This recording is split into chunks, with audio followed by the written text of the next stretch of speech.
Muitos irmãos, continuando, o vídeo anterior que nós estávamos falando a respeito da divindade de Cristo, nós dando continuidade, eu falava que muitos por aí andam falando que Jesus é a palavra de Deus, né? E por isso, no caso, Jesus não pode ser Deus. Mas a Bíblia afirma que Jesus ele é a palavra viva, conforme está escrito no livro de Hebreus, no capítulo 4, no versículo 12. Fala que Jesus é a palavra viva que penetra todas as coisas, irmãos, né? Então Jesus era aquela palavra viva. Isso significa que quando Deus queria ou desejava que fosse criada ou que fosse realizada alguma coisa, quem ia fazer com que as coisas aparecessem ou surgir era Jesus. Ele era quem realizava a vontade de Deus. Isso desde a eternidade, irmãos.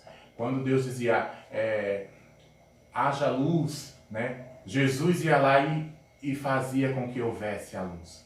Quando Deus dizia, haja porção seca, Jesus ia lá e fazia com que a porção seca aparecesse. E quando Jesus fazia, Deus se agradava, que ele dizia, e viu Deus que era bom, né? Ou seja, Deus se agradava, ou seja, ele, no caso, ficava satisfeito com toda a realização ou com todas as obras que Jesus fazia em nome do seu Pai, em nome de Deus, né?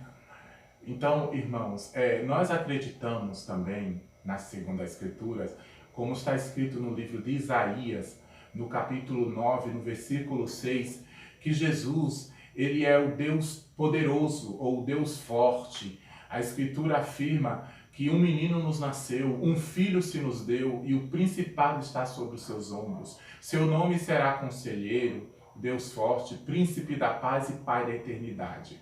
Jesus é tudo isso, irmãos, como está escrito na profecia do profeta Isaías. Também, irmãos, nós podemos entender, como está escrito também no livro de João, no capítulo 20, no versículo 28 e o 29. Quando Jesus aparece ressurreto diante dos apóstolos, nem mesmo o mais incrédulo dos apóstolos, que era Tomé, ousou a duvidar da sua divindade. Pois quando Jesus aparece, ele mostra os cravos nas suas mãos. Em resposta, Tomé lhe diz, meu Senhor e meu Deus. Se Jesus não fosse Senhor e Deus, logo ele repreenderia aquele apóstolo. Mas Jesus não repreende por ele chamar ele de Senhor e de Deus, mas repreende ele pela sua falta de fé, pela sua falta de crença em Jesus. Porque ele só demonstra fé ou só demonstra crença depois que vê o Senhor ressurreto. E não ele manifestou essa crença antes de ver o Senhor. Por isso Jesus em resposta lhe diz, bem-aventurado é aqueles que não viram e creram. Isso se refere a nós, né? Que nós não vimos o Senhor Jesus com os nossos próprios olhos, mas nós cremos na sua divindade, cremos no seu senhorio, né? E no seu poder. Além disso também, irmãos, nós podemos testificar, porque na epístola do apóstolo João, né, do mesmo que escreveu também o Evangelho, ele reafirma a sua crença em Jesus e na sua divindade.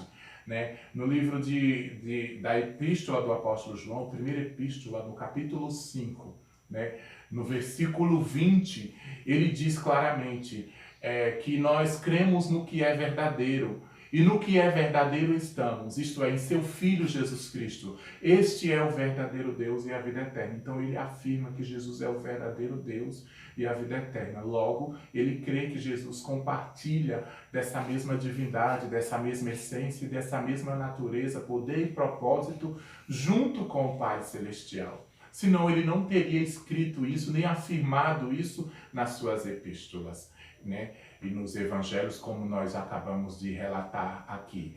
Além disso também, irmãos, isso implica em salvação. Por quê?